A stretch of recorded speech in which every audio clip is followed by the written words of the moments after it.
We were coming back from Beirut and we were on the airplane. And I remember I was sitting there, and honestly, with all my heart, I was just saying, I wish this airplane just drops. There's a lot of anger, a lot of anger. There's a lot of guilt. By the time we knew, my son was 2 steps away from having a heart attack. Among the many hard nights, but that night, my husband and I just sat on the floor, I don't know why, and we just cried till the morning. And then my daughter wrote to me a letter, "Mom, please be happy." His surgery was scheduled for 6 a.m. in the morning, and the hospital called us at 10:30. They said the insurance didn't approve the surgery. Oh my gosh. So either you come now and you pay $23,000 or no surgery tomorrow. I go straight to the CFO, so that's it. You let him, that's it. So at the moment, I'm living in utter fear. Hello, everybody, and welcome to another episode of Junior Gladiator Kidpreneurs, where we interview people with inspiring stories. And today is a very, very inspiring guest that I have on the show. And this is somebody that, first of all, we met through her daughter, her very brave daughter, who shared her story with us of her genetic disorder, VHL von Hippel-Lindau disease. And her mother and I became very good friends through this process and have really just stayed in contact, and I'm following the journey of her and her family. And today, the reason that we wanted to shoot the podcast today is because it is Awareness Day for Genetic Diseases on the 28th of February. And together we thought, why not bring some awareness to this and help other families that are maybe going through something similar right now and they don't know where to turn and they need a support group. So I really am honored and very, very humbled to invite my very good friend Lina with us today, who is going to share her story with her family of what they've gone through and how they've gone through this journey and this process together. So welcome to the studio. Thank you. Thank you so much for doing this. Really, I cannot tell you how much I appreciate that you are taking the time to discuss something that is not as glorious or happy, but very much important conversation to have. So thank you. No, thank you for being here, because we've had many conversations aside from obviously this setting, and I think every time we get into a conversation, it is very emotional. We're both mothers, and I think as a mother, you feel the pain of all mothers when you go down that journey. So I honor you for being brave enough to share this and bringing this information to light and also helping other families out there. So just before we jump into obviously what's going on in your own family, just introduce yourself. And I'd like you to explain a little bit about the beginning of the journey. So what happened and how did you discover as a family that your children were suffering from this genetic disorder? So my name is Lina. I'm originally from Lebanon, but Dubai is home. I've been here since 2006. I have 3 beautiful children. And so our journey started basically in 2018 when my son, my eldest, he was 8. He started having night sweats. First 2 weeks, it's a virus, it's a this, wait, 1 month becomes 2. Long story short, 9 months, I went to more than 10 clinics. I sent his report to the US. I sent it to Lebanon. I took him to Lebanon as well. And there was conflicting opinions on what to do next. There was a school that said, do a CT scan to your son. And there was a school that said, but we don't know what's wrong, therefore wait. It's very hard when you're not a doctor and you're getting conflicting advices. And some doctors were even saying, there's nothing wrong with your son. You are. So this point hurts me a lot because I knew deep down that something was not right. So it took 9 months to get to the diagnosis of the tumor. The genetic test came later. So by the time we knew, my son was 2 steps away from having a heart attack. He had an enlarged heart. His blood pressure was 220/160, an 8-year-old. So we rushed him to Lebanon, and there it took them a month to regulate his blood pressure because he had a tumor on the adrenal gland, which the adrenal gland regulates your flight and fight mode. So it's very dangerous to the heart when the adrenals are not functioning properly. We did the surgery for my son there. We removed it.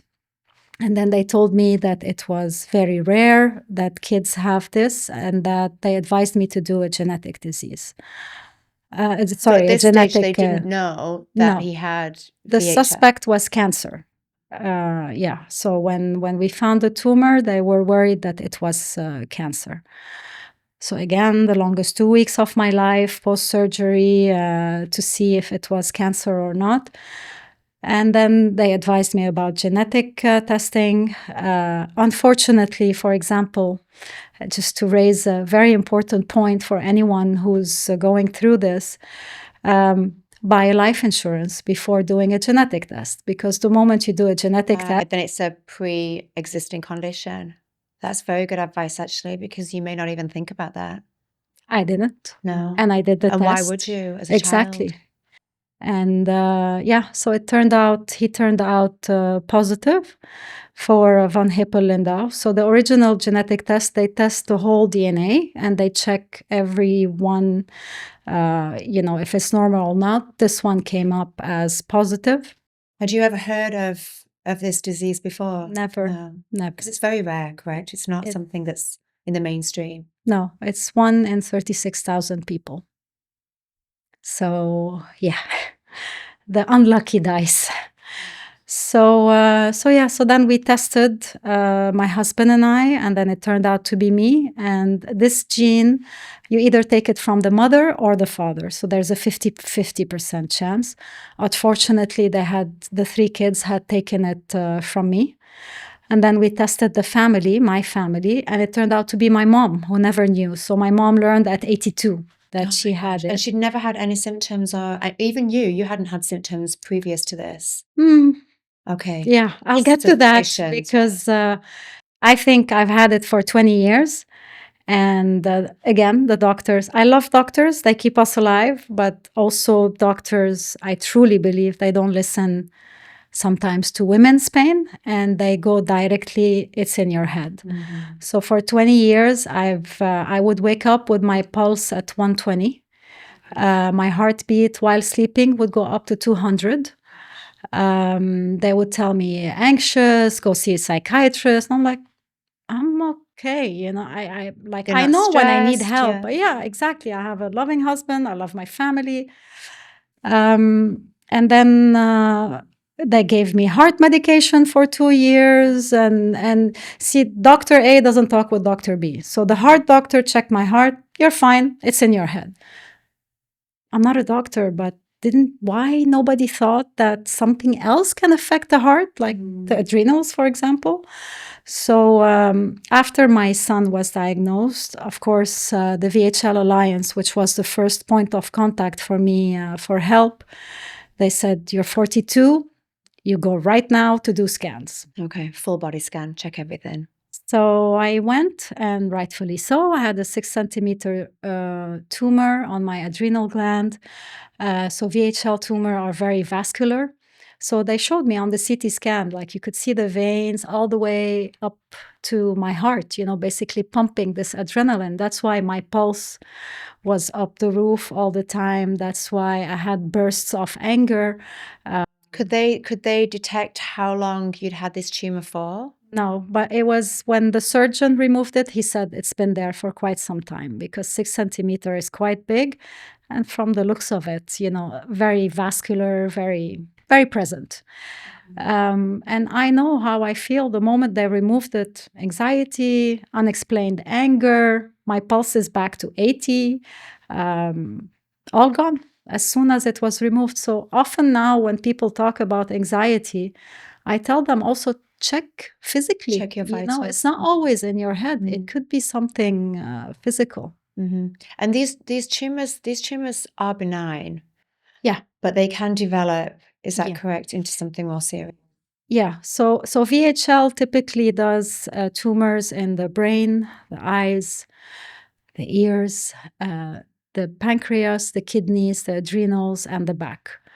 On the kidney, it is cancer. And basically, so you have the VHL gene, but it works fine. So the VHL gene is within all of us, but it lays dormant until something would trigger it to then be overactive, or no, it's one of your genes, but with you it works properly. okay. With us, see your veins when your body is creating new veins, they grow like this. Mm-hmm. With VHL, they tend to clump up. Okay. And then they form the tumor. That's why it's very vascular.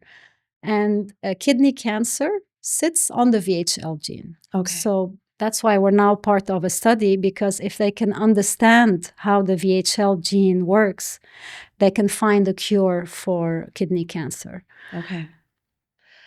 Oh my gosh. So this is going back now, 2018. You found out that he had the gene. And then I know that you have 3 children. You then tested the other 2 children. You find out that they also have the gene. At that stage, when you tested the other 2 children, did they also have tumors at that stage or not? 2018, I can say was a blur. So February 2018, my son had his surgery. June, the diagnosis came. For the entire family? Yeah. No, for Zain. And then we tested the whole family. Around August, the diagnosis for the whole family came. I refused for 2 months to do the scans because I was like, it was understandable. It was too much. And then as soon as I did the scan, I did my surgery in November. Was that here or that was here in the States? I was not yet, I didn't know about NIH. It's you have to apply to an open study to be in NIH. I did my surgery here, and 10 days after my surgery, my daughter, who was also 8, so my kids are 1 year, 1 year, 1 year, so now they're 14, 15, 16. Back then they were 8, 7, and 6. 10 days, I still had the stitches. She took her blood pressure and she comes down with a 240 over 180. And we took her to the hospital because this is dangerously high, and they gave her some medication to lower her blood pressure. And I think among the many hard nights, but that night, my husband and I just sat on the floor. I don't know why. And we just cried till the morning, like I'm not a victim. I don't want the... No, but now you're out of control. Right? Yeah, now your completely. children's lives are in the hands of somebody else. And that's a very scary place to be. Exactly. If you tell me can handle it, I'll take it. But the kids... So this is when, again, I reached out to the VHL Alliance and I said, there's NIH. And what's NIH? So NIH is the National Institutes of Health, which is a government-funded hospital in the US. I hope it stays government-funded with what's happening now. But it's basically a research hospital dedicated to the next antibiotic, so the HPV vaccine was done there. A lot of the cancer therapies like targeted chemo and all these therapies come out of there. So the agreement is they treat you, but you agree to give your data and whatever they take from studies and developments. Okay. And of course, when we contacted them, a whole family for science is jackpot, right? Mm-hmm. How did you hear about them? Was it recommended by your doctor here, or you just No, the VHL Alliance. So they're in social media. I went on Facebook and I typed von Hippel Lindau. I found a group, and a gentleman, which I'm still very much in contact with, he suggested the NIH, and then he introduced us. And they asked for the genetic tests, and we were accepted in the study. Okay, so does that mean now, because you're accepted in the study, do they subsidize all the financial testing and the treatments for the family? So any intervention that is done and any imaging that is done there, is done for free. But we have to travel. That's at your cost? Yes. Okay. What support is available out there? Because families that maybe can't afford themselves to take these journeys to the States. Obviously, it's not just the flights, it's the hotels, it's everything else, but you're there, you're not working, so you're not earning. What support is there out there for families that maybe need financial assistance to be able to find these kind of institutions that are not available locally? So tragically, there isn't much, to be honest. Whether it's here in the UAE, I didn't find much, and in Lebanon, I didn't find much. So in terms of financial support, Not much. not much, and psychological support. Also not much. I know that there are some hospital here that take cancer patients in Al Ain, but nothing, when it's rare, nobody Because knows. that requires an awful lot of funding too, Yes. to be able to carry out those studies and those trials. Yeah. And what is the relationship like with them? So are you under their care now is it an indefinite period of time, or is it just a study that has a start and an end date? What's the process? So at the moment, I'm living in utter fear because of the changes that we're seeing happening in the US. As far as now, we were told so enrolled patients can still go, but there is a question mark about the future. So I really hope that something like, with all this happening, I used to say NIH gives me hope in humanity, because you have all these scientists. And I'm not saying there is no big pharma and all this good stuff, but there is science, and there are people who are trying to make our life better. And I know back in the days, cancer was not so high and this and that, but back in the days, we lived to the good old age of 42. True. Yeah. So now when you're living... If you were lucky. Exactly. So if you're living to 70 and 80, of course you're going to see stuff. And we're so good at imaging now. I mean, so you're going to know more, and you're going to have to deal with more stuff. So I'm very much pro science. Yeah, me too. And now with the whole biohacking industry, and people are learning that, okay, we can grow old, but we don't have to grow old in pain. There's other ways of keeping the body, keeping the vitality high, keeping the inflammation low. 100%. What would you, going back to what you said in regards to the doctors questioning you as a mother, because this is a very, I guess it's difficult. As a mother, we can be a little bit neurotic. I know for myself with the boys, if they have a fever and it goes on for more than 24 hours, suddenly I go into a little bit panic mode. Is it something more serious? Where do we draw the line? Because we can seem neurotic as mothers, especially when you're a new mother and it's your first child. Every sniffle, every cough, it's something serious. Now, unfortunately, we've got the god of Google, where we then become, all of these symptoms are exactly what we've got, and we're all, we're in this horrible situation. What signs really, as parents, should we be looking out for when it comes to, you said a little bit about the intuition. We have this inner knowing, especially as mothers, because we are so connected with our children. But what signs can we really look out for that flag, that tell us, okay, now this is something that we need to, because it's very easy for a doctor to say there's nothing wrong with them, take the antibiotics, they'll be fine. But where do we say, actually, no, I know as a mother that there's something else going on? How can mums and parents navigate around that? Yeah. So for me, there's the time. So anything that crosses 10 days up to a month, it's alarm bells. We can say a virus, we can say a sickness, but anything that goes beyond 10 days is absolutely an alarm for me. And then if you see behavioral change in your kid, and of course, your kids very well, definitely it's a red flag. Because you saw this with Lulu, didn't you, your daughter? I know when she did the podcast with us, she talked about how she could feel in herself that suddenly she would have a really short temper, or she would get very emotional very quickly. Now, I guess being that tender age of 8, 9, as a mother, you would think, okay, maybe she's coming into adolescence, maybe she's going through the change. So we put that down to hormonal changes. But she herself knew that something wasn't right? I want to make it clear that before this, when people used to say, oh, the mother's intuition, this, I was like, yeah, okay, they get colds and I don't feel it. And they get like high fever and I don't have anything. When something is majorly wrong, there's pain here.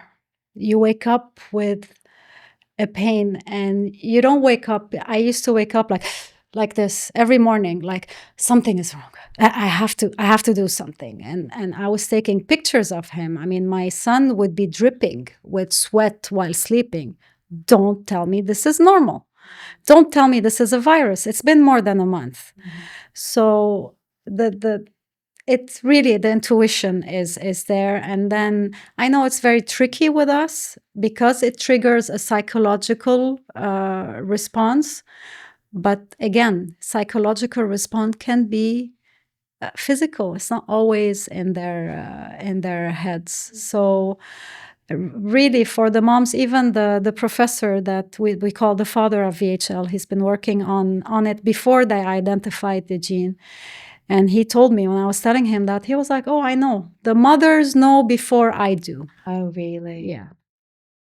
So with my son, I mean, 1 month, 2 months, 6 months down the line. And then eventually he started losing weight because of the sweating. He got like sunburn because the sweat is acidic. So yeah. We know. We know, That definitely. intuition. Yeah. Going back to the testing, this is a whole another conversation around genetic testing before birth. So you found out, obviously, that the children were suffering from this gene later on. Are there tests now that parents can take to see if there are any genetic disorders like this in the fetus? And what are the ethical things to consider in and around pre-testing from your point of view? Yeah. So I of course I learned about this after I had the kids. My system of belief is a bit maybe different, but I believe that my kid's soul is their soul. The body they come into is just this machine. Absolutely. So I don't see that they would have been any different. I wish I knew about genetic testing before getting pregnant. I would have not. I don't want to bring children to this world to make them suffer. Why? But then there's other ways. Yeah. Maybe so you for would have my gone down kids, surrogacy or something else. no, actually, so for my kids, I tell them from now, if you want to have a kid or two or whatever, it will end with you. Luckily, we have good technology. You can do IVF. You can do the, I don't know what they call it, when you have the actual embryo, you can test the embryo. Okay. And Oh, it you will- can test that yes. embryo. So you can know which is VHL positive and which is VHL negative. Morally, I have absolutely no issue continuing with the negative ones and disregarding the positive ones, because to bring a child and make them suffer is cruel. Honestly, it's cruel for the kid. It's cruel for the parents.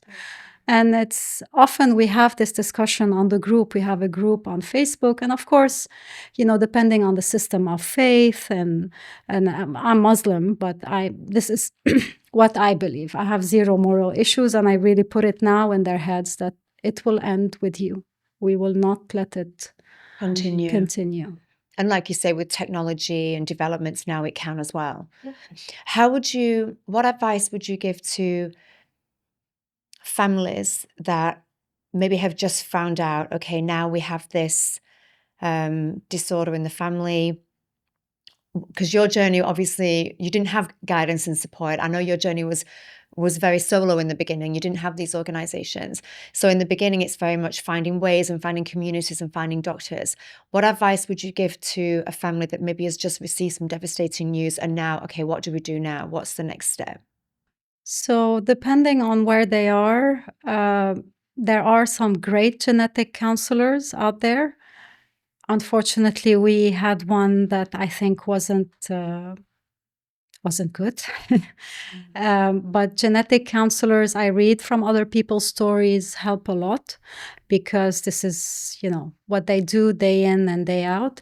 And again, the magic of social media, because if you find a group that has the same disease, you find your community basically, and then you find someone who's going exactly what you're going through, so they get you. So reach out. I mean, don't be shy. I've emailed people I don't know. I've emailed doctors I don't know, but you have to get out of your comfort zone basically and ask for help. It's not there. Of course. Find your tribe and find your village. I would like to ask you, because I know with you, Lina, there's two sides of you. There's the side that is the mama bear going into survival, making this happen, finding a way. And then there's also the mother side that not only is trying to nurture her children and be strong for them, but also knowing that this gene came from your side and came from you. And we've had many conversations about this. How have you navigated your own emotional well-being and obviously all the feelings of guilt that comes with that, as a mother, then having to deal with something that's come from your side? Yeah, so emotionally, it's been a very, and I'm not facing it, to be honest. Sometimes when people try to tell me to get in, I'm too scared to even go there. There's a lot of anger, a lot of anger. There's a lot of guilt, but really anger takes over because, like, how? Like, not even one did not, the three. Which the chances of that in itself is very rare, isn't it? With passing this gene on in a family of 3 children, maybe one of them may then inherit the gene, but for all of them to have it, So it's that's 50 also rare. 50, and I got the 50. So it's, there's a lot of anger, there's a lot of guilt, even anger at my mom. And then I feel very dumb because I think, if I'm angry at my mom, then my kids will be angry at me. Because what did my mom do? She discovered at 82. But I guess we're human beings, and I think I can be angry at her because I'll allow them to be angry with me. And it's very, very tough. I don't think I haven't dealt with it really, honestly, like in depth. I've been more or less on autopilot for 7 years. Just do what you have to do.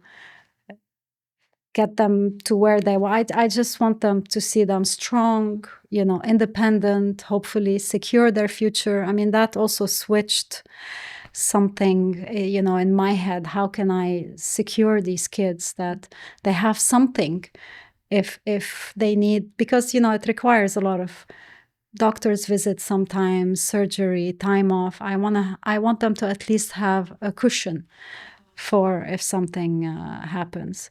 But I wouldn't say I dealt with it emotionally. No. Yeah, maybe that hole's too far to dive into right now. You need to maintain that survival.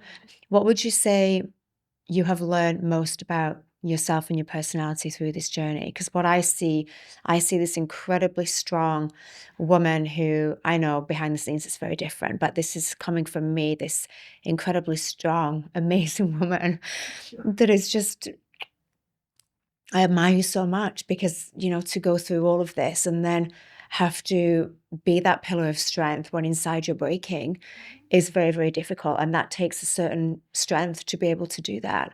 What do you think that you have learned most about yourself during this journey? I've learned patience. So I was never a patient person. I've learned patience because you have to wait. You have to wait for tests. You have to wait for info. You have to wait. We live year by year. So you have to wait for the next year and the year after.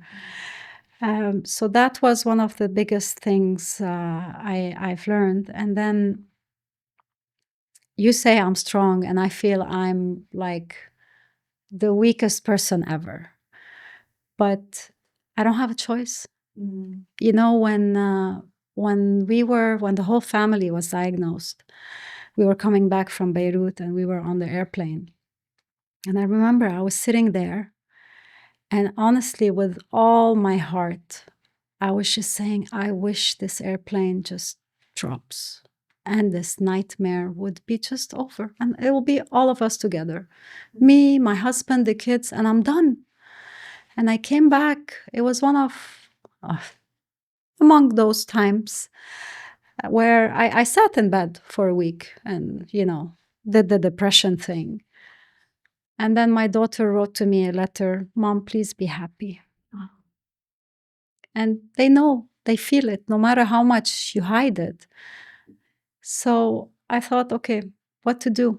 I'm stuck. Even now, sometimes my husband and I, we were like, What the hell's going on? Yeah. So I would say patience, faith, hope. Actually, I cling to hope, because if I don't cling to hope and science, and I see it 7 years ago versus now, how it's progressing. So these would be the biggest things I didn't know I have. What about things like stem cell therapy? Does stem cell therapy play a part in genetic disorders? Is there some way that now, with medicine developing, we can start to manipulate those genes that do carry these diseases and replace them with genes, obviously healthy genes? Mm-hmm. So yeah, there is, I think it's called cryo. They're trying to, so there are different genes. The VHL gene is in every cell of the body. So Okay. it's in my saliva, in my tears, everywhere. And some genes, for example, like the gene that is responsible for breast cancer, the aggressive one. If you remove your breast, that's it. You remove that. The gene is gone. Yeah. But for VHL, unfortunately, because it's in every cell of the body, there's no way to kind of like delete it. But they are working on finding ways where they can delete it in the affected areas. Okay. It's still on mice, but they're trying to like delete it in the eyes and the brain so that it doesn't affect these organs. But unfortunately, I've learned with science, when we're still at the mice stage, it takes a lot of time. Yeah, we're talking about another decade at least. Mm-hmm. But then, I guess for the children, they're still young, so, and they're working with the scientists now to find cures for the kids. Yeah. And the kids are, I mean, Lulu, you know how much I love Lulu. She loves you. She's just such a spark of energy and positivity and wise beyond her years. Yes. I mean, for me to have her wisdom in such, and I guess they've had to grow up quickly, and they see the world in a different place, or through different eyes. And I know my conversation with Lulu, she was very optimistic and positive about where science is going and the future. And what I noticed most about her is that she is very, very grateful for now. She lives in gratitude, which I think that is a gift in itself, because how many of us go through life not being in gratitude, taking things for granted, not seeing the sunset, not, so in one way, they see the beauty in life and they appreciate so much what they have.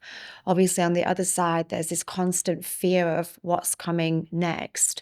But they are in that moment. They are in that beautiful moment that many of us go through a whole life and never experience that. Yeah. So she's very much like that. She's a special soul. Thank you. So I think also that I would also credit it to me, and that was also before the disease. I grew up in Lebanon, so I grew up in the war, and I lost my dad when I was 10. So I also, at a young age, like life You is saw loss. and wars teach you a lot of things. So, I'm known in my community and with my friends, like I celebrate everything. Comes the fall, I decorate. I see that. Yeah. Celebrations in the street, celebrations to wash a car.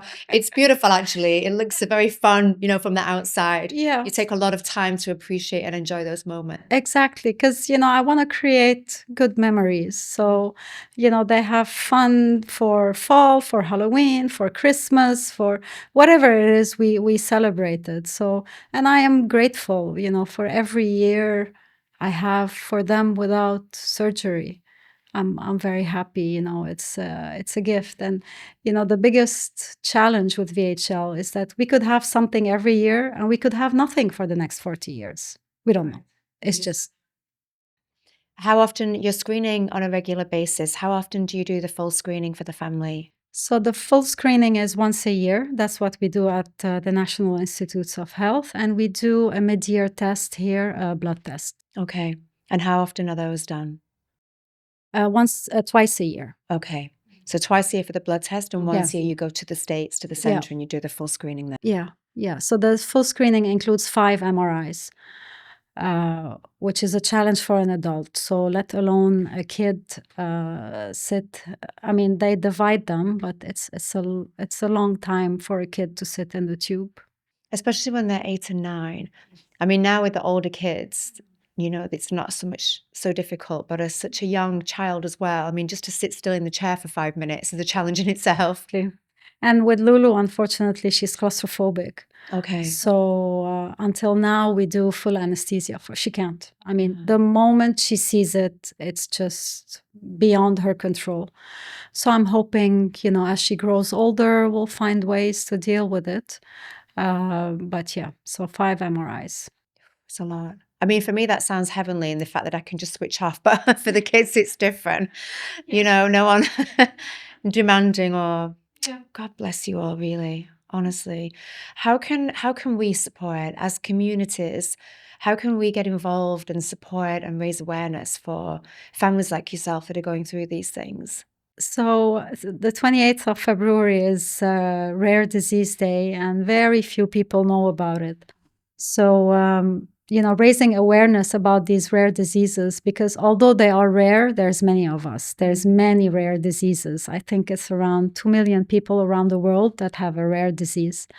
So when people, if you know of someone who has a rare disease, listen before you give advice, listen and just support them, ask them, because really diseases humble you. And it taught me to ask for help if I need it. There is no more this, for example, when I go through a tough time, I reach out to the close people and I say, hey, I'm not okay. I need help. Often it's my sister, my brother, my best friend, some of my neighbors. I just tell them I'm not okay. And I'm in touch with that. When it's the rabbit hole, I tell my husband, and he goes down, I lift him up. I go down, he lifts me up. Just be there for them. Cook for them a meal. Ask them if you can support. If you can financially, maybe ask them. I'll never forget when my son was about to do his surgery. So, like I told you, he was 2 steps away from a heart attack. And his surgery was scheduled for 6 a.m. in the morning. And the hospital called us at 10:30. And they said the insurance didn't approve the surgery. Oh, my gosh. So either you come now and you pay $23,000 or no surgery tomorrow. And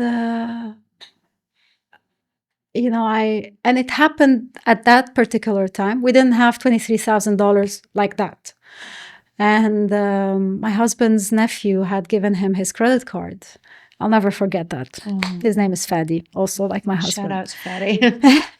So he had given him a credit card with an open limit. And he said, whatever you need. And we went and we paid. And that moment, I was like, wow, we paid. And then it hit me that, when you get philosophical, but if we didn't have this, if we were poor, so that's it. you let him, that's it. So that was again one of the triggers of I have to secure them. I have to have a cushion for them. So sometimes when you, like Fadi, for example, when he told my husband, do you need help? He said, no. But he said, you know what? Keep this with you. Yeah. Because we are conditioned, especially, I guess, as men, to be proud. It's not always easy to ask for help, especially from a male point of view. Yeah. That showing that weakness and that vulnerability is also a challenge. Yeah, it is. But yeah, that's one big thing I've learned, that I don't go show, cry in offices, but I'm much more bolder. Like even when I go, like I had to do an MRI for my son, I'm not shy anymore. I go in, where's the CFO? Yeah. I go straight to the CFO. Listen, this is not covered by insurance. This is my life story. What discount can you give me? And you know what? They give you. If you ask, they do. There are clinics out there that give 50% discounts. And with the four of us, we're talking about 25 MRIs. Exactly. It's a lot. Every year. So if you don't ask, it's a big stress. I'd like to go into the topic of doctors and what advice you would give to, because I know you've gone through so many doctors, so many processes, not only finding the diagnosis, but also finding a pathway for help for the children. What advice would you give to medical professions out there? So for the medical professionals, first of all, I love them. I truly do. But I really wish they listen more and really not just downplay whatever you're talking. I know they see a lot. I know there are neurotic parents out there, but there are normal parents with a genuine concern. That's one. Two, in rare diseases, especially, and that's across the community, I will not judge you if you don't know what my disease is. I will not judge you if you don't know what the protocol is. A good friend of mine, he's a doctor. He said, Lina, von Hippel Lindau is a chapter we study and we never see in our life. So I walk in with a list that, hey, listen, you need to test my eyes. You need to check the retina. Some doctors are open and they say, oh, thank you. I don't know. I need to update myself. And some doctors have ego. Yes, I know. Are you trying to tell me what I need to do? I had that with one doctor. He saw the email that I sent to NIH, and I said, he seems to know what he's doing. Oh my God. I know exactly. Yeah, I said, okay, but it's tricky because in the eyes, you have to check the retina and you have to check the periphery of the retina. So it's very small and you need to have the right machine to take these pictures. So some doctors have ego. Please drop the ego. By the time we come to them, we are destroyed. We are freaked out. We are not sleeping for nights. So it's okay. Put the ego down and listen. And explore together. Yes. And understand that there's an emotional war going on right now inside that person, and the fight is just making it worse. Honestly, Lina, I love you and I love your family. And me too. If all we can do is raise awareness and help other families out there to reach out for help, have a support network, know where to go, then I think you're very brave to share this story, and I honor you and I thank you. Thank you. Thank you so much for doing this. And I know that you've also said that if there are any families out there, they can reach out to you. You're Please. a source of information. You are a source of support. So underneath this video, we will add all your Instagram handles and contact details. So if there is anybody out there, please reach out to Lina. She's here to help. And we honor you and we do all we can to support you and your family. Thank you for sharing so openly with us. Thank you for being so honest. And thank you for paving a way and opening the door for other people to be able to talk about the challenges that they may also be going through in their families. And let's just hope that the kids, have a long, healthy future ahead of them. And we're here to support in any way that we can. Thank you so much. I love you. I love you too. Thank you so much. We managed to conclude this episode without breaking down, which I think is a huge achievement. So thank you so much for joining us today. Like I said, if anybody out there is suffering with questions or queries or have been given this devastating news that their family is suffering from some genetic disorder, then please reach out to us, reach out to Lina, and we are here as a village and a tribe to support and be there for each other. We honor Lina and her family, and we honor anybody else out there that is going through something challenging with their families, and we will see you next time. Thank you. Thank you.